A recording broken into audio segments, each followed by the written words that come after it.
This is so weird. I have my fan that is like blowing.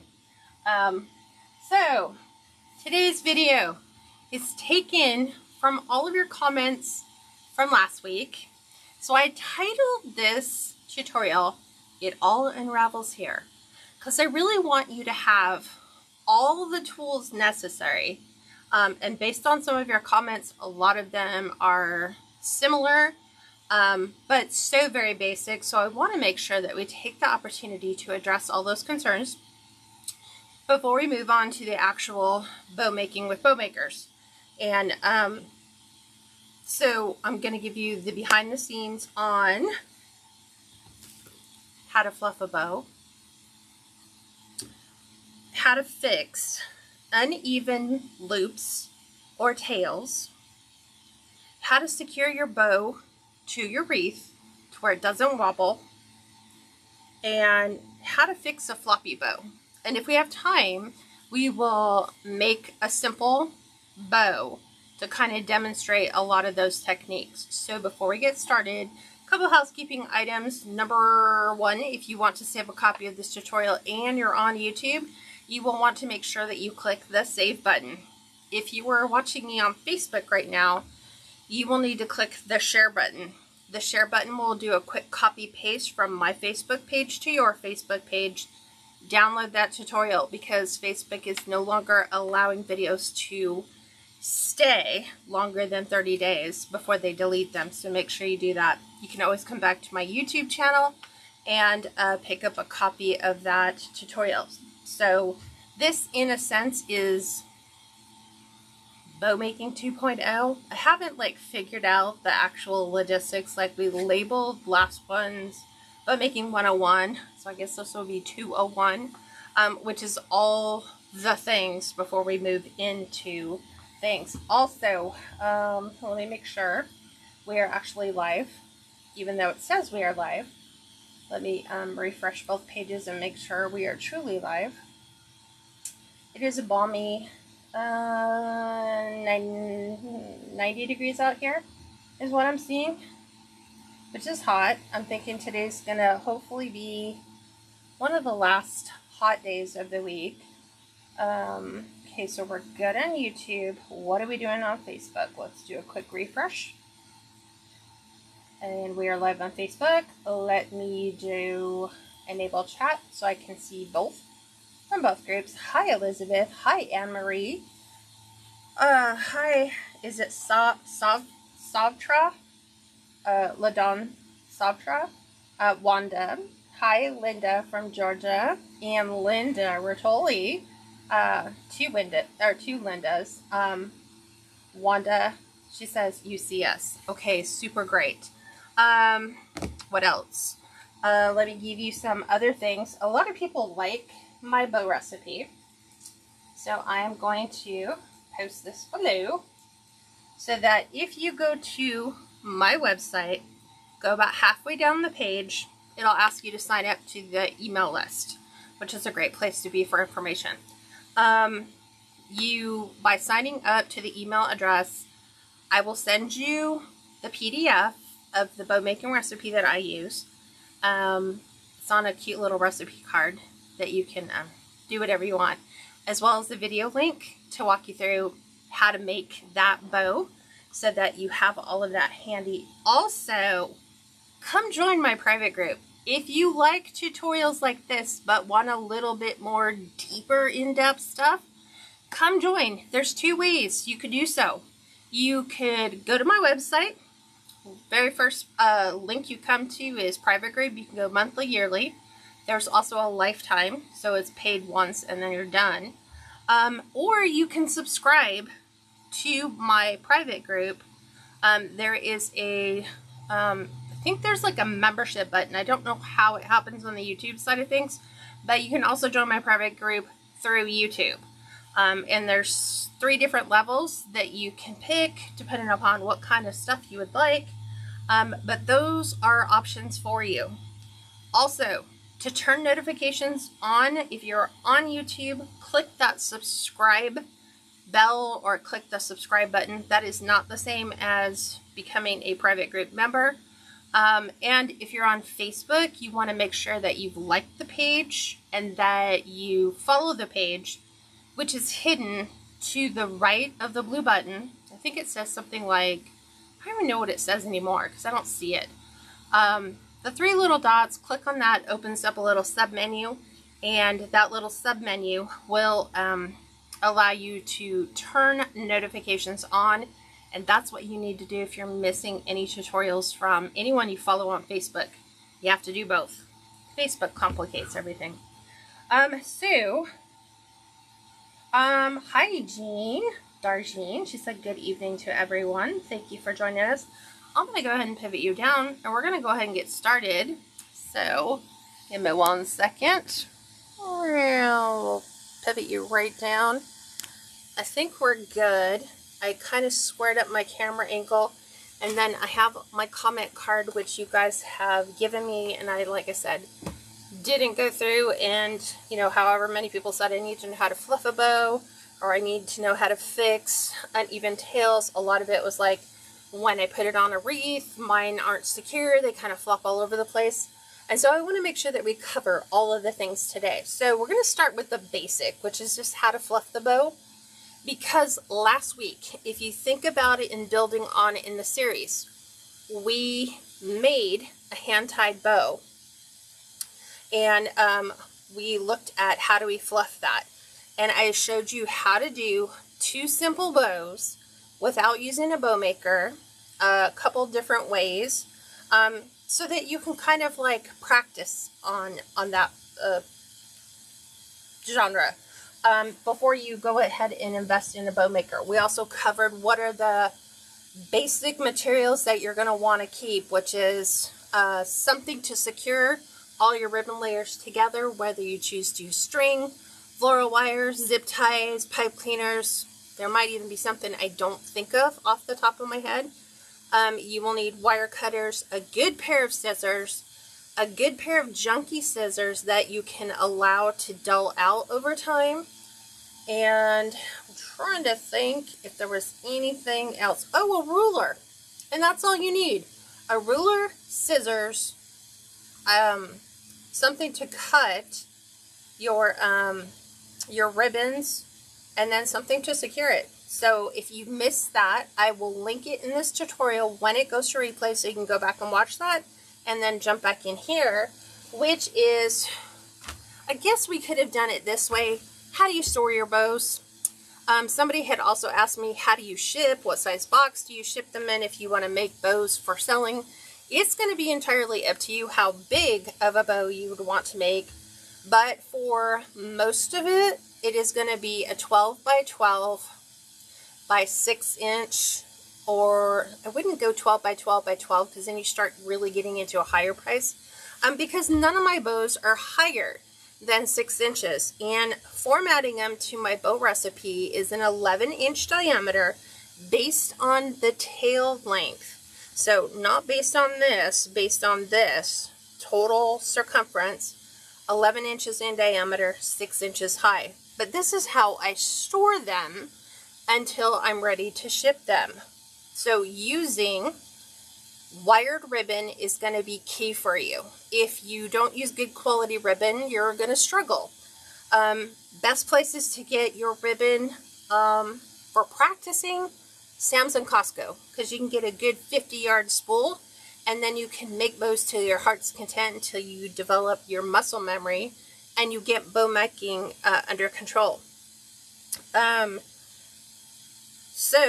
And we talked a little bit about tensile strength, which is the thickness of the wire inside your wired ribbon. The thicker it is, the stronger it's going to be. The thinner it is, it's not going to have an awful lot of life to it. So if you're struggling with ribbon, it could be low quality, it could be low tensile strength, the quality, how thick your wire is inside there.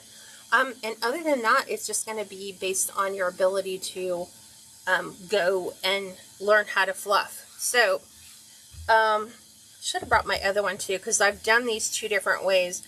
This one I call the downward facing bow. So there's 2 ways that I fluff. There is one in which you're going to have a sign that kind of looks like this. And so generally, your tails are all going to go to the bottom. So in something like this, you might want to bring them out slightly, but you have a bow like this. This is kind of a weird example because it should have gone up higher. You could bring this up high, and that will still suffice for that particular. Why, oh why, Mevo, are you just doing this today? It like kicks me out of everything. We've been having internet issues, so apologies. I'm thinking this will just pop back in. So let me see if it does. It does. I don't know why it keeps kicking me out. Okay, so I have a downward bow, and then I have bows that are geared to be more along the lines of these. I call them corner bows, or upper left hand, upper right hand. A bow like this would go really good at the bottom corners because the tails would cascade down. Same thing over here, same thing at the bottom, okay? So this is what I call, this would be a bow for a downward facing bow. So to fluff, all of my ribbon is wired. It all varies in the strength. So obviously the pretty stuff is going to be, you're not going to get as much of it depending upon where you get it from. This was, I think, Joann's last year. So fluffing them is super simple. You're just going to start, we're getting like gusts of wind now because the wind's we're changing the hot, yucky temperatures we have. You're going to just lift. So right now, you can see that there is, let's scooch in. Right here, there is a little bit of a bend in that ribbon, and so you want to make sure that you fluff that out. We don't want to see those bends persist in our ribbon. It's okay if they're stored flat, but it's that seasonal time of the year, and so we're fluffing our bow. So I lift the top one because that's the one that I want to be primarily in the center. Then as you can see, the next two is this dark blue and this burnt orange, which is called, what is it? Burnt orange with raised white stitching. We're going to do the same right here. And just make sure you give them a little bit of love. We want to make sure that we've got a real nice round rotation in that. And then just for visual interest, I mix them up. So I did blue on top here, and now I'm doing the burnt orange here. And then I'm going to pull the navy blue down. Okay, I'm ignoring the tails right now. We're just fluffing loops. Okay, just like that. So that's what we have breathed life into so far. From here, I have one left of this burnt orange. So I'm just going to do one here. And I'm going to bring one in down here. Now, how you lay out your loops, your choice. You're the designer. Whatever you want to do, however you want to mix these up, you can put, you know, the same loops on both sides. You can put both of these down to the bottom. You can put the navies both at the top. Whatever you want to do. I like making it look a little different because it draws your eye to the wreath. Because the eye is naturally drawn to things that are like odd quantities, odd placement, like these don't match. So your eye tends to focus going, why does that ribbon not match? And so your eye will generally get invited into the conversation where hopefully they fall in love with the end design. Now on the bottom, I have two 2.5 inch. One is the navy with gold foils, and the other is a trendy fall color. It's kind of like the navy with the orange. And I'm just going to open those up, and the same here. And if you noticed, I have taken and mixed those up. I have the plaid up top, whereas the plaid on this side is down below. And over here to the right hand side, it's towards the bottom. And that, again, visual interest. Okay? So just make sure you give them some life, give them some height, get rid of those flat corners so that you have a gorgeous full bow. Okay, from here you are going to fluff your tails. So I know we have all used curling ribbon with scissors. These are our scissors today. So with wired ribbon, putting one on the top and the bottom and just running those down will now put that natural arc back into our ribbon, get it up off the bottom, and you can do that with all of them. I'm just holding it down from the pipe cleaner so I can pull on those a bit. And go over here and grab this one. Here's my blue, my burnt orange. We can even grab the ones at the bottom, although you don't readily see those available until you put them on the actual wreath. Because we're looking at a flat surface, whereas a wreath kind of has a, what would you call it, elevated surface. But whatever you want to do, just make them look all nice and pretty. And then if you're taking photos because you're selling, I always say, you know, take a few moments and make sure all of your colors are represented so that, you know, because we only get one opportunity to hopefully spark an interest that customers would like what we have. So make sure you're showcasing all the beauty. Don't let the tips fold down. Leave them out straight, just like so. They all will generally fall around. But that would be, in a sense, how you fluff the bow. Okay? Super simple, just like that. If it is on the wreath, you have the advantage where it is secured to the wreath. So now you can really fluff that wreath. Okay? So let me show you what I mean. We're going to fold them all flat. I'm going to grab just a generic wreath base. So this is a boxwood base. So this would just be a boxwood wreath. Let me open that up so you can see it. This is, I think, a 24-inch boxwood wreath, which is just nice. A lot of people put these up on their door because they're year-round. But here's the thing. You can make ribbon or make a bow that they can switch out for all those seasons. So I usually look for a less than attractive piece. So I kind of have like this weird gap right here. So I'm going to put that here. So let me show you how we're going to attach this.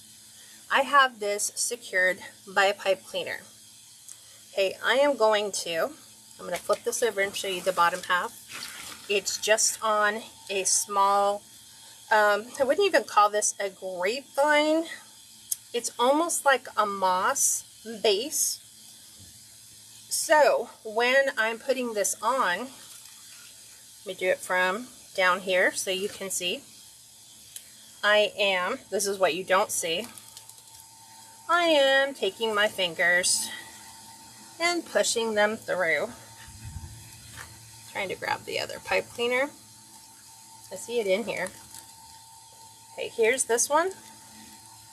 We are going to secure it to the frame. Okay, bow is now attached nice and tight to this boxwood, but we've got to give it some love. So first of all, I'm going to move it in the way that it needs to. Didn't want it like hanging out this side. So we're going to do the same thing. So much easier because now you have some resistance on your frame. So let's just go ahead and do the whole one side. So I'm going to focus on the right. Just going to fluff, fluff, fluff that, fluff this, and I'm going to take and I'm going to reposition some of the boxwood pieces that are kind of like poking up. So same thing here. Little bit of an elevation there. Trying to get my fingers into both. Just like that. Let's pull this down. Nice elevation here. See how this one's coming up? I just want to move those flat because I need to get my bows open, and then they can fluff around that. There we go. And let's get this last one opened. Kind of pull that up. Just like so. Okay. And then for our tails, same thing. I'm actually facing it towards me so that I can see it the way I would want it to be from a customer's perspective, and then I'm just doing this. And so these will naturally cause all those ribbon tails to cast down or cascade down, because that is the form of this wreath. And with the tails that I already have, this is going to be the look for this one.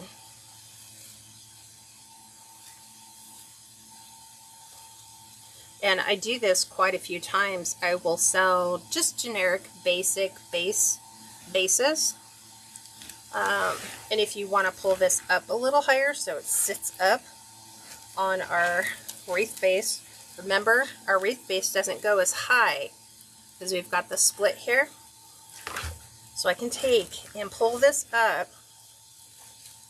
and get it out of that small little cavity in the center. It's your bow. It's secured nice and tight. If you have built it really, really well, it's going to hold up exactly how you like. So, just like that, we have a nice, super design for this particular, I'm pulling it up higher, for this particular design. So this would be just a generic fall on top of here. You could, if you were decorating, you could go buy some pumpkins, tuck a couple pumpkins in that aren't permanently attached, but this is our bow on a simple boxwood. Okay.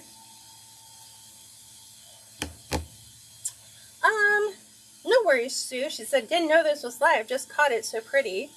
Amory says, gorgeous ribbon choices. So, here's the great thing. So many of you have asked, I struggle with picking ribbon. So do I. Believe it or not. So, most of the time what drives our choices is a sign or it's a particular ribbon. So, if we have a particular ribbon, I always say, if you're going to add that to your ribbon, pick no more than 4. So neutrals don't really count, but I don't really like, I wouldn't put in like white, black, and not count those as neutral and then pick 4 of the colors. That's like serious overkill. Pick 4. Here you can tell I picked a cream.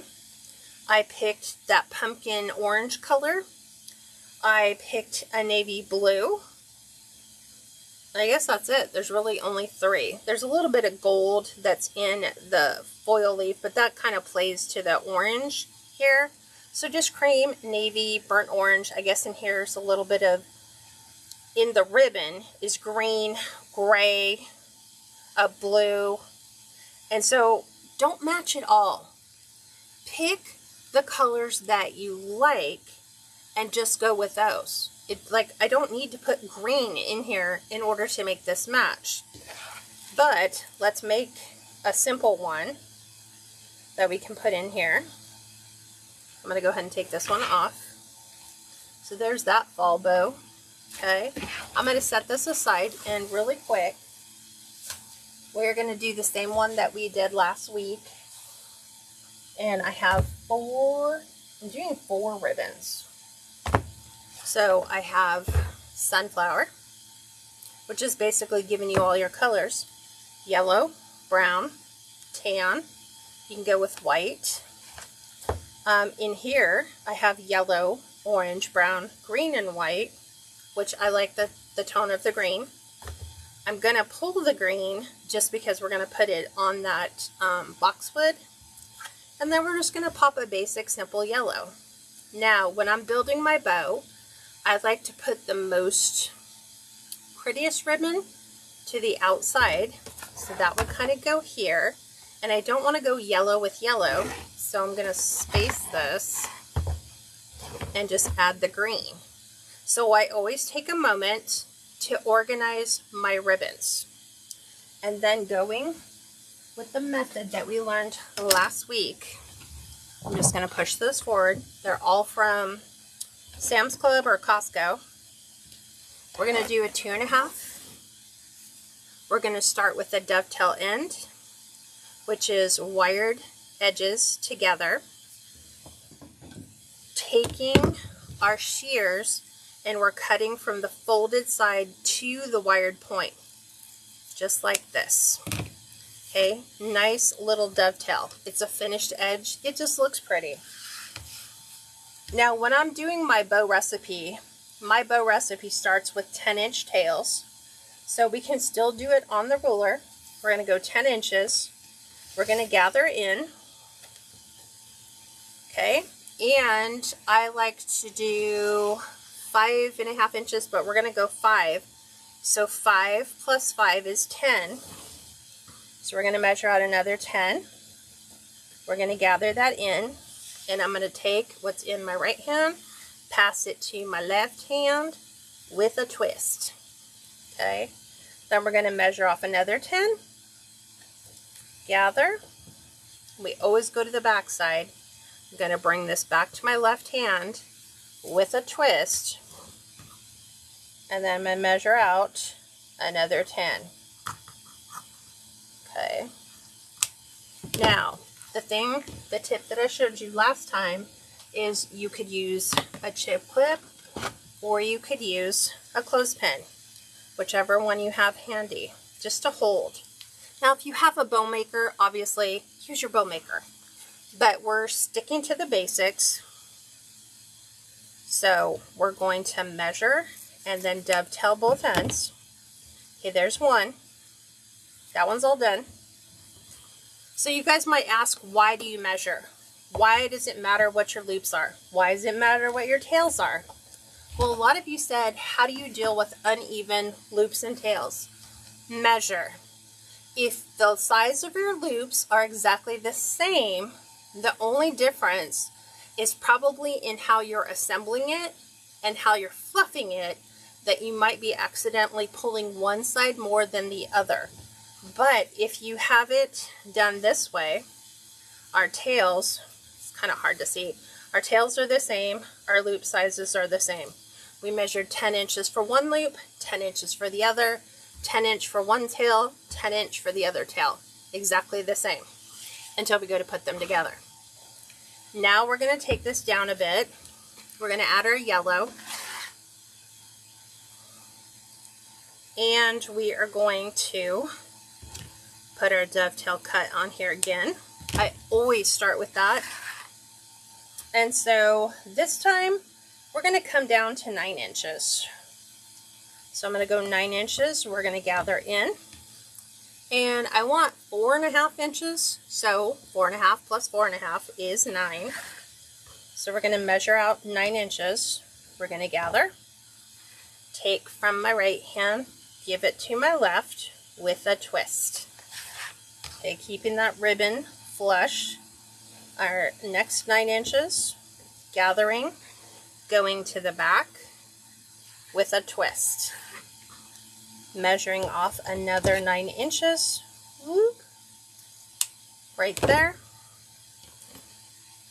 I'm going to go ahead and just chip clip this one.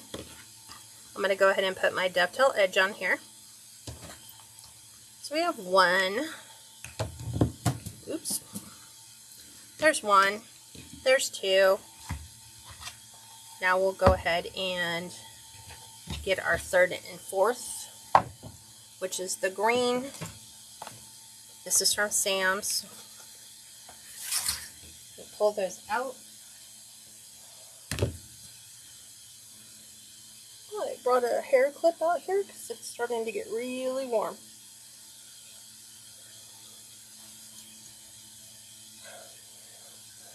Okay. There we go.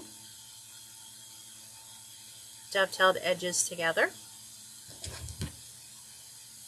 Nice sharp cut. And this one, we're going to do 8 inches. 8, 8, and 8. So 8 inches in, we're going to gather. Pass it to my left hand.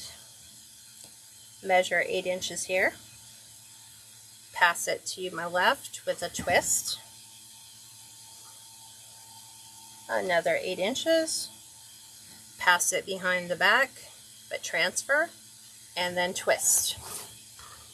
And then we're doing another 8, just like so. We'll grab another chip clip, gonna put that there. We will do a nice little cut there. And then our last one will be more sunflowers because it's just a nice summer look. This one is also from Sam's Club. I think these were their spring line. Hi Carol, she said that is a full wreath.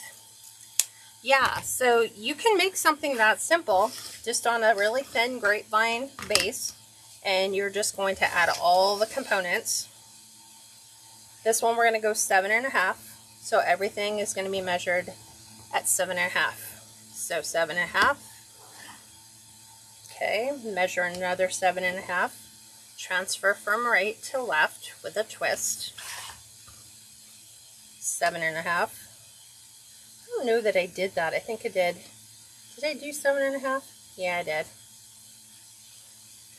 For some reason in my head I was thinking 7, and I was like, did I do 7? Or did I do 7.5? Here's the twist. The twist always makes sure that your ribbon comes to the front side. Okay, let's see. Do I have another chip tape in there? No, but I have another clothespin. Clothespins work the best because they're the perfect size to keep tension all the way through. And so now we're going to assemble. We're going to assemble all the layers. If you have a bow dabber, because I was asked this question last time, why aren't you using a bow dabber? If you have one, you can use it. If you have an easy bow maker, you can use it. This is what happens if you don't. Okay, so I have my pipe cleaner ready. What I'm going to do is take bow number 1. We're going to remove the clothespin. Going to take bow number 2. Going to put that together right on top. And we're going to take bow number 3, which is our green.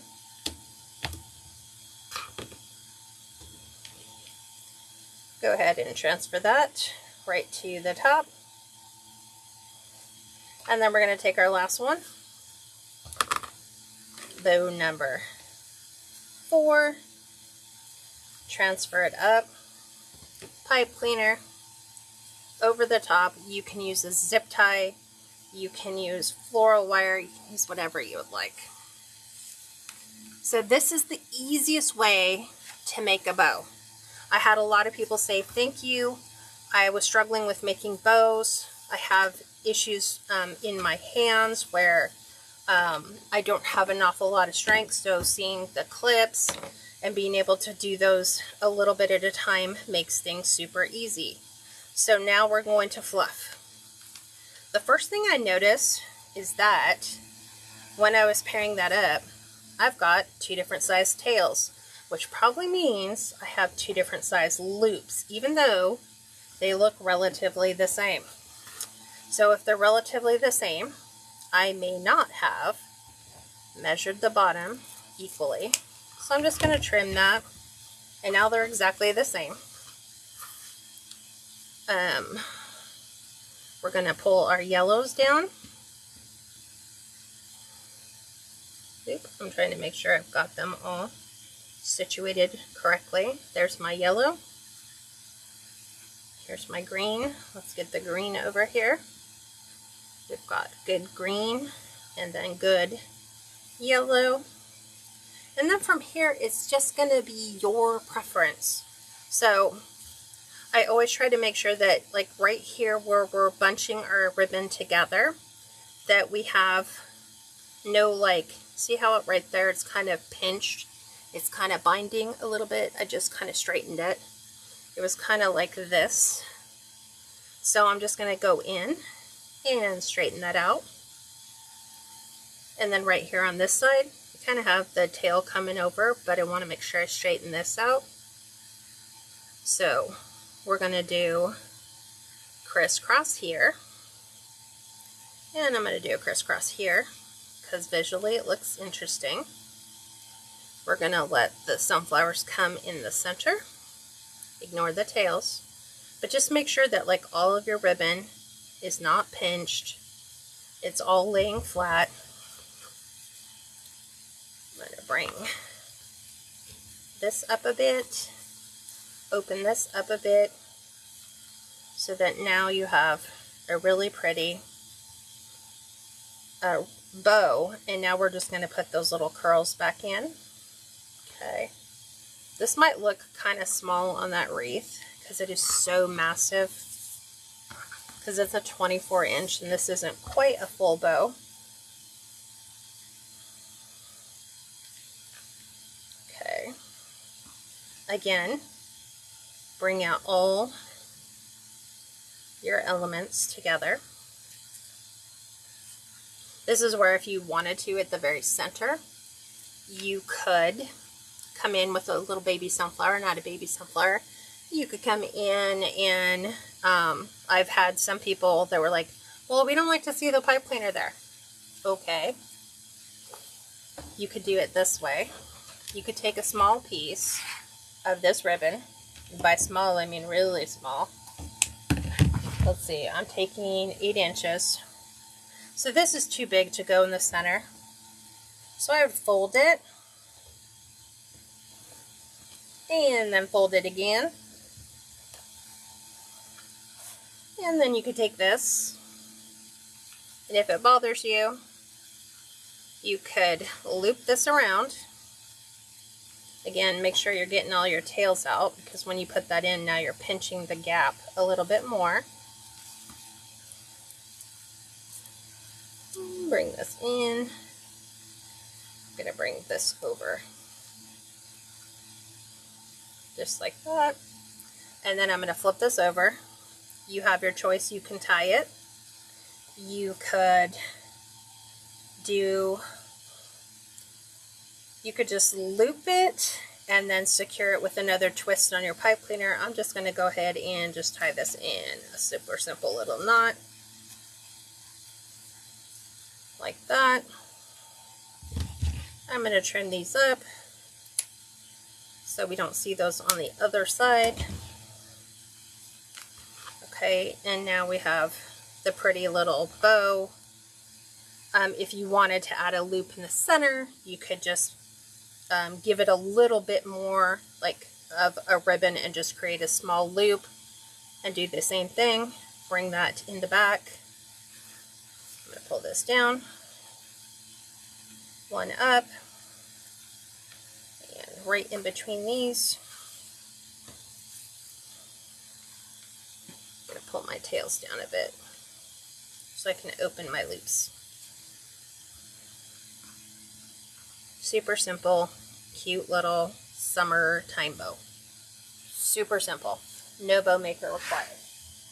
Okay, so like I said, it might be a little challenging because this is like a little baby bow on top of this massive wreath.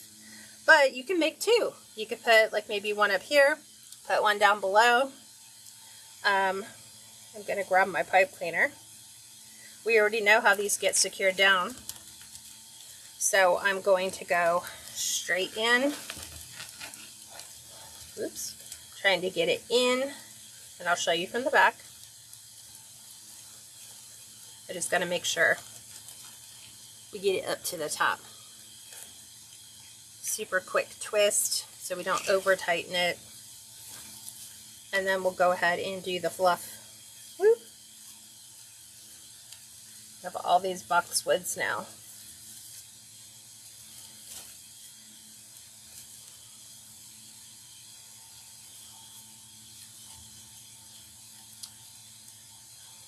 There is our other.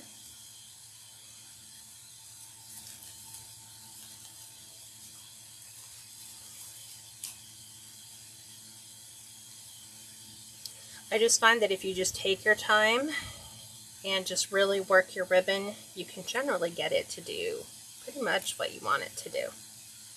Okay, so that would be a super simple bow for this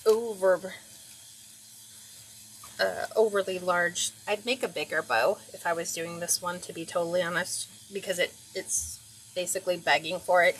It's 26 inches and I just put an 11-inch bow on it. But just to show you what adding a simple bow can do to a design was the whole point of the exercise, and then building another bow. So same thing, if I flip it over, I didn't secure it. Oops, that's why I had a piece of boxwood in the way. So you would just twist it, flip it over, do your little floofs and fluffs, bring down your tails. And this bow is on here so tight that I can move it. I can fluff my tails. I can fluff my my loops to get them to lay any which way I want. And that's what you want. You want security. If you don't have a way of fluffing it, and for like the first year, year and a half, I fluffed all my bows on a wreath. Okay. So now I'm going to flip this over. I'm going to take this off. I'm going to go ahead and set this to the side. And I'm going to show you how you would attach this to just like a regular 14-inch Dollar Tree wreath frame. So when I wire these, my interior pipe cleaners are always going in the center of the rings, which means that when I want to secure this, if I want a good secure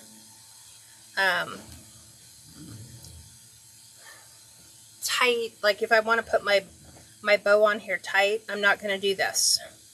I'm not going to do this at all, because this gives you flop. Okay, lots of flop. I'd have to use glue if I really wanted to secure that. So some of you guys go, how do you get your bow so tight? It's the same way that we wire the frame. We're wiring around 2 of the frames so that you have a very solid, secure mount. So if you can't get it here,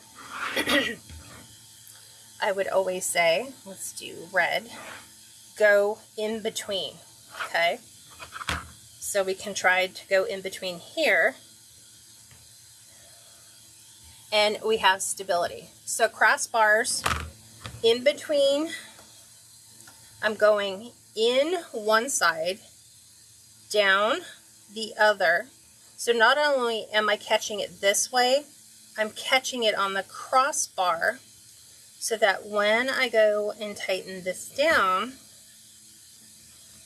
it's not going to move across my frame. It's going to stay there because I have secured it between all 4 of those wires. So with this one, same thing. We are going to, if we added it to your cross member, kind of flip it upside down. We go up one side, we go down the other. If you happen to, like on the back of your wreath, you'll know when you're putting your hand under there, do you have a crossbar close? Then you have a really good way to fluff and secure your wreath so that you can get in here and do what you need to do and not spend all day because your bow's flopping around. So it's on there nice and tight. Okay, if you don't have access to the crossbar and all you have accessible is any one of these 4, try to get it around 2. I just showed you why 2 is better than 1, because you'll be able to secure it on there nice and tight. Flip that around. And then now we can go ahead and fluff to our heart's content. Oops. Up, over. I'm going to pull this one down. And I really I pull on my bows quite a bit. It may not look like it in my lives, but I'm giving them a full fluff. Okay?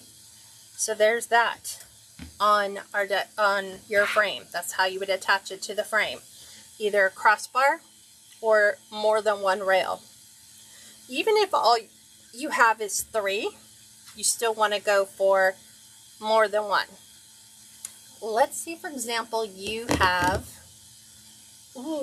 like a hoop. I'm trying to think, even some of the hoop wreaths I have, they're pretty thick, so they're thick enough that your pipe cleaner's not going to slide around. Trying to think of like what else. If we are going through Deco mesh, same thing. Location is always going to be same. Crossbar up through the little X, or this way, whichever one you want, or more than 2. It doesn't matter whether you slap a piece of Deco mesh on it.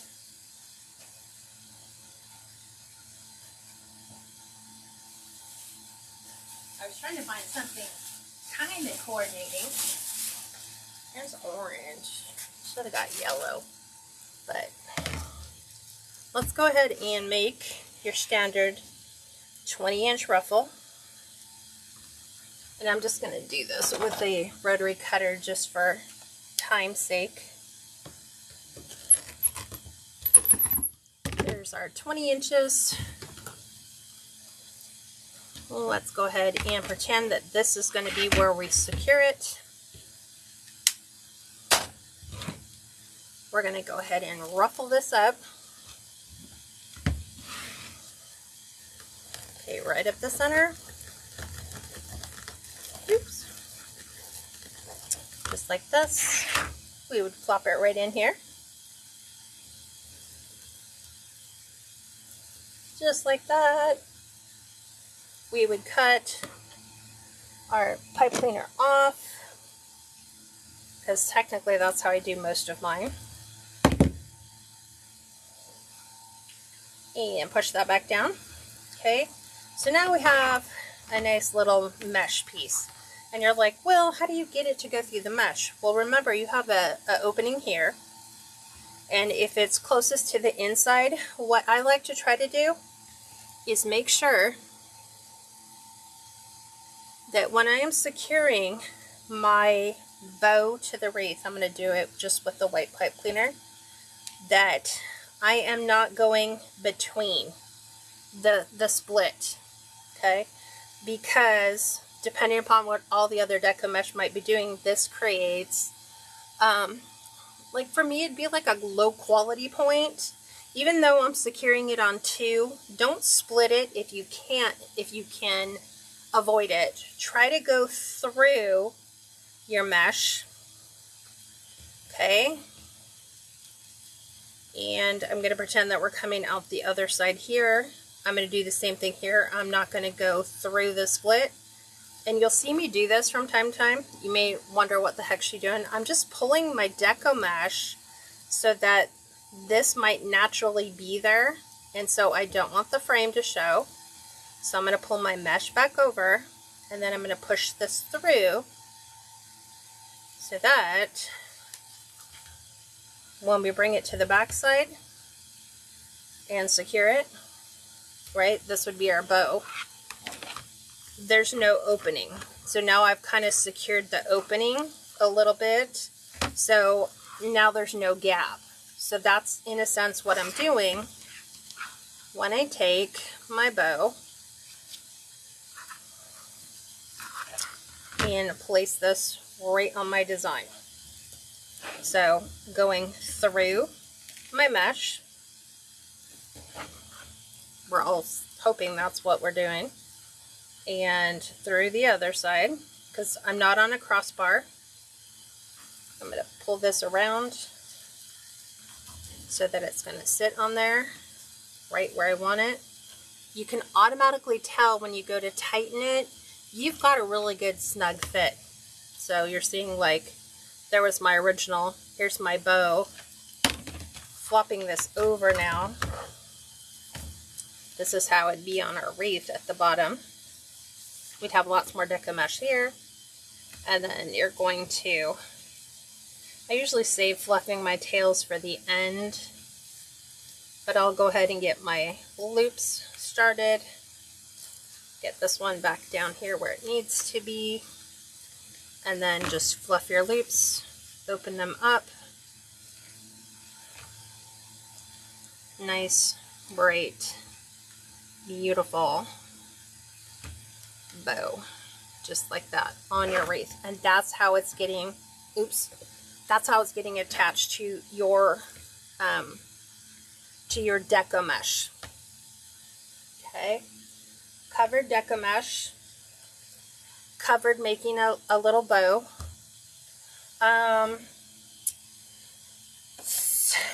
We've covered how to secure the bow on a wreath.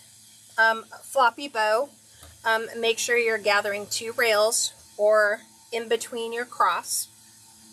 We talked about how to fluff, how to fix uneven loops and tails. Okay, let's do this on purpose. Let's make one way smaller than the other. Generally it happens when we're putting all the components together and we're like, whoa, okay, what the heck happened here? And you're looking at this going, okay, obviously I've got one long tail, one short tail. Don't just even them up because you've got the issue with the loop. We know that this loop is longer than this side, so more than likely you will just readjust. Make sure your loops are the same. A little bit more. Okay. And if they're still slightly off, then you can trim up what's necessary. And I'm looking at this, and maybe it's just like the bottom part of the tails. So what I could do is just come in here like this. My loops are straight. I am going to do a nice dovetail end. And now I've got tails that match, loops that match, and so we're good there. But most of the time it comes from when we're trying to put it together or when we're trying to fluff it and we're pulling so hard we don't realize we're actually pulling some of our ribbon through either a zip tie, through a pipe cleaner, through our floral wire, and we just need to even it up. Okay, so there's that bow. What else? I'm trying to see what else. What other questions do you guys have? Because I really want to be able to do it. And it's the same thing. Let's go and take our little sample bow off, because he's been used quite a bit. Even on an evergreen, you're going to have an interior.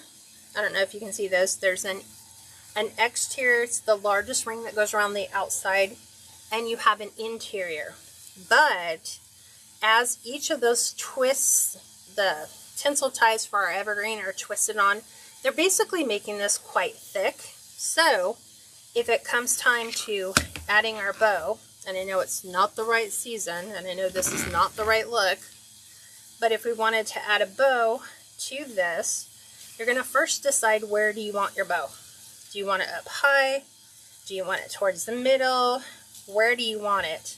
Wherever you have your location, you're going to take your pipe cleaners, putting one hand on the other side. You only have 2 options. You have the internal, which is right here. You have the external, which is, oops, way down here.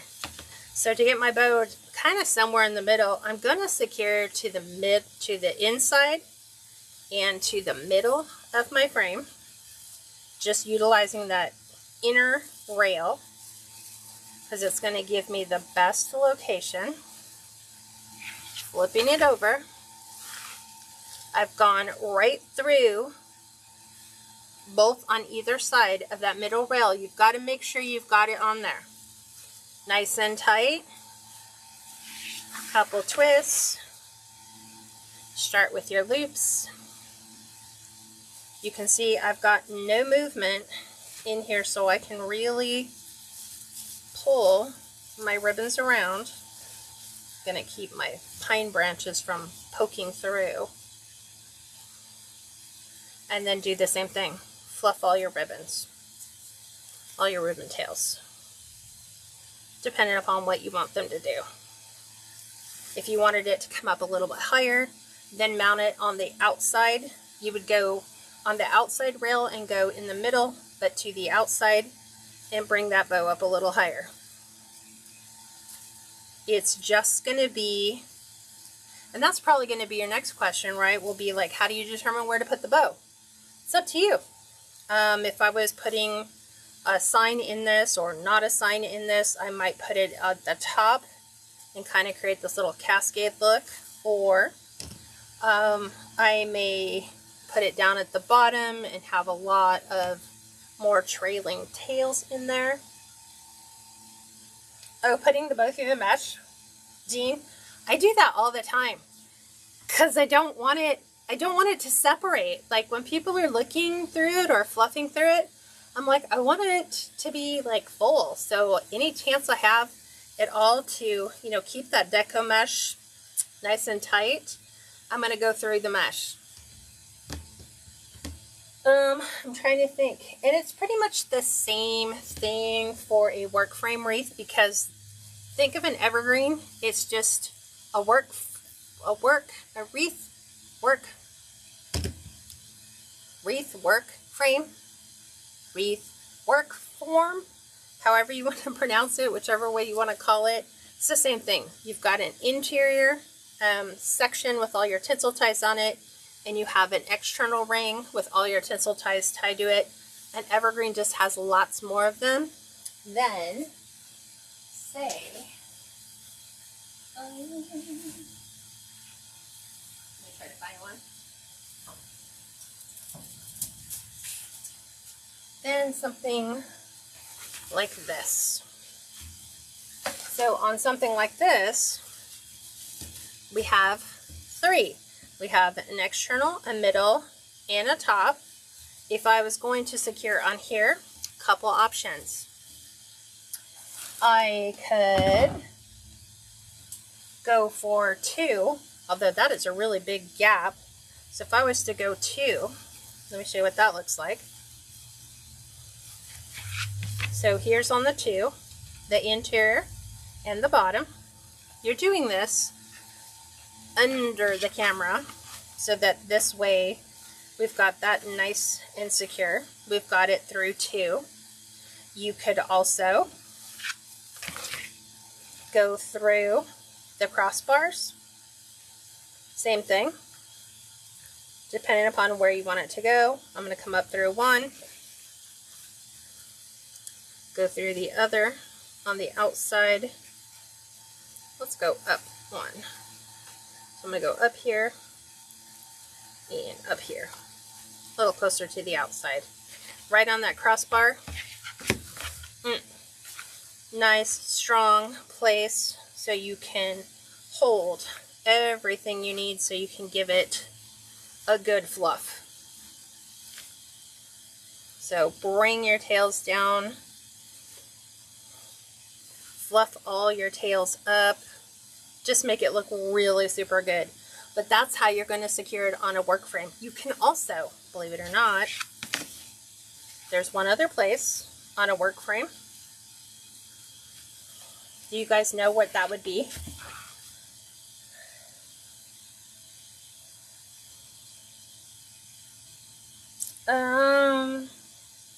Is it Carmela, the CLKM4? Is it Carmela? She said, this is really helping me because I have a hard time placing and attaching my bow and having it sit on the wreath correctly. Most of the time for us, it's our Deco mesh is in the way. So we just need to move the Deco mesh so that we can get our bow on there, okay? So on a work frame wreath, we have these tinsel ties. You can go right over a tinsel tie because that's secured onto your frame. I'm going to flip it over. So here's my tinsel tie. I'm still going to make sure that I'm above one and below the other. I'm still making sure I'm capturing it on a wire rail. But now I've got the tinsel tie, which is really secure on the frame. I'm trying to anchor it to a very secure point that I know is not going to move. Just like that. So we've got good coverage. Happy bow. Happy us. So what I'm saying with you guys most of the time is when we're on our work frame. Let me go ahead and cut 2 more pieces really quick and I'll show you what generally happens.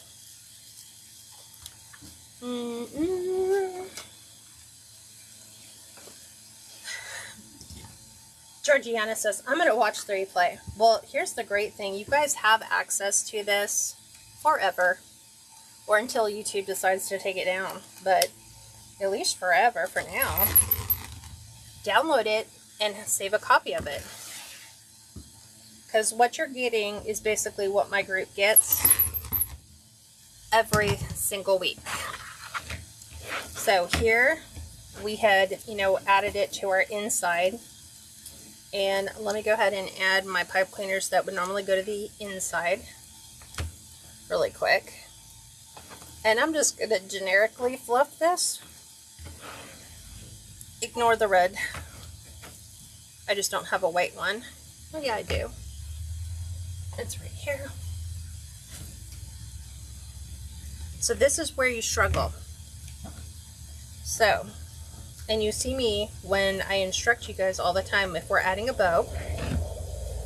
Let's move that over there. Get rid of that. So I'm just going to do this really quick.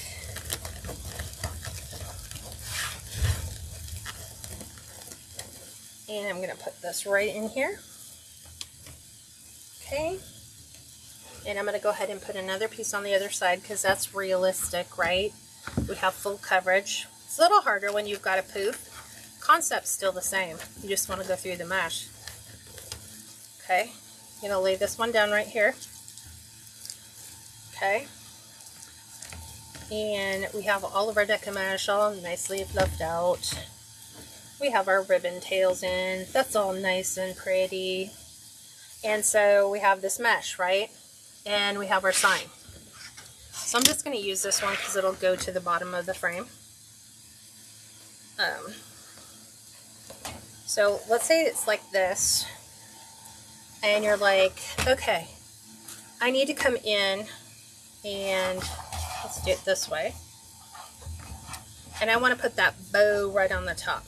Okay, the sign's already secured. There's Deco mesh everywhere, and if we were to go ahead and put our bow up here, our bow's going to sit way, way above. Like there is almost a hand's height going up so that it's sitting on my Deco mesh. So this is what I always tell you to do, is wherever you want to place your bow, if you have your Deco mesh here, this Deco mesh edge is going to keep your bow elevated unless you really pull it down tight to the bottom. But then you have this smushed over on our sign, right? We have it going like this. And so now we have Deco mesh smushed underneath here, which I don't like to see. So I will always tell you, tuck your Deco mesh in under your sign. Okay. And then you're going to come in same way And we're going to go, oops, let me just get it through. Now I have multiple layers to get through. So you can come in with your fingers underneath this and just kind of create a gap where there's not so many layers you have to poke through, because otherwise that would be a lot. So I'm going to go through one, and I'm going to do the same thing on the other side. I'm going to flip this over so you can see I've secured it right here between my two. Nice and tight. Okay. And then you would fluff, fluff, fluff, fluff, fluff, fluff, all the things. I'm going to move this one around a little bit because this was, our sign was in the center. So I'm trying to get my bow to be in the center, just like that.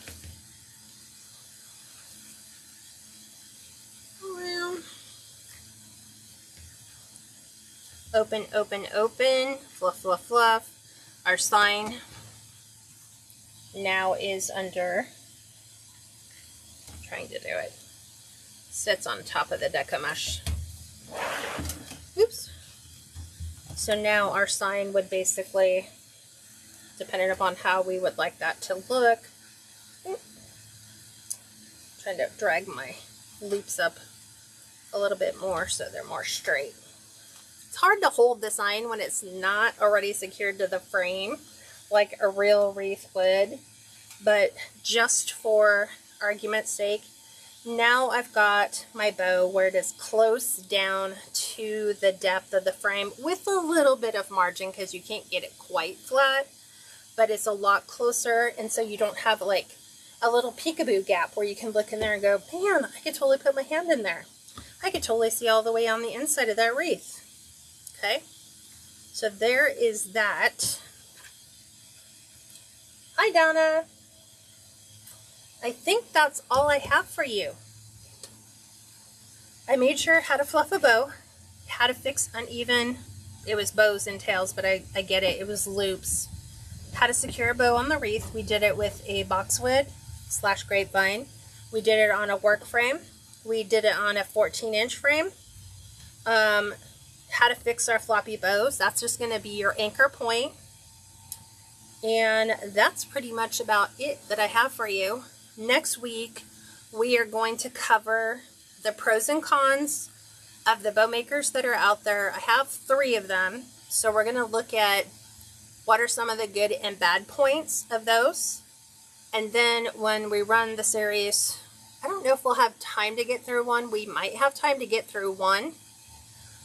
We might make one bow with that bow maker, and then on the next tutorial we'll be making a bow on the other 2, so that you have all the information you need to make an informed decision about which bow maker is best for your needs and what you want it to do. So I hope that's been helpful for you guys. This will all go to replay. You can watch it as much as you want. Download it if you feel like it's really going to benefit you, so you don't have to remember who was it that I was watching that bow tutorial on. If you guys have additional questions, please post them in the comments. You don't have to comment on the live. You can comment on the replay. I will capture all those and make sure that I address them for you. Okay. Well, thank you guys for joining me in unraveling, what was it that I called this? It all unravels here. So everything to do with this. We will also cover next week how to pick out your choice of ribbons so that you always have a great looking bow. The tip is no more than 4. No more than 4. And then you'll be like good to go. So hope this has been helpful. If it has, please share. Please comment. Please give me a thumbs up. Please like it. I would appreciate it. And other than that, oops, that's all I have for you guys for today. There you go. I just had to mute that. So I hope you guys found it helpful. All right, everyone.